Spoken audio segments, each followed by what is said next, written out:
Metastasis is a leading cause of cancer-related death. This phenomenon occurs when cancer cells detach from the primary tumor, go into the blood circulation to finally reach a distant target organ. When these detached cells are into the blood, we call them circulating tumor cells. They represent a valuable material because on one hand, they are the main culprit of metastasis formation, and on the other hand, they are easier accessible than tumor biopsies. Indeed, they can be collected by a simple blood puncture. Despite the low number of these cells in the blood sample, we were the first to establish several circulating tumor cell lines from the blood of patients with colorectal cancers using the 3D cultured condition.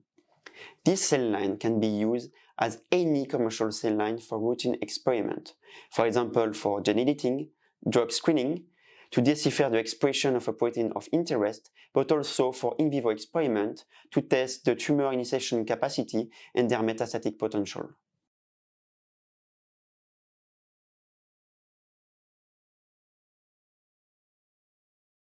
Seeded circulating tumor cell lines should be cultured in 3D conditions in hypoxia.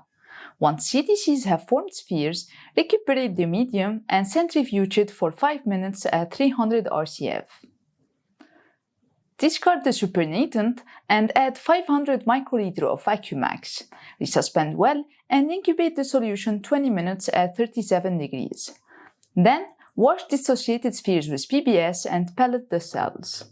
Resuspend the pellet with a freshly supplemented DMEM-F12 and seed the cells at a density of 5 cells per microliter in a new 24 low attachment plate.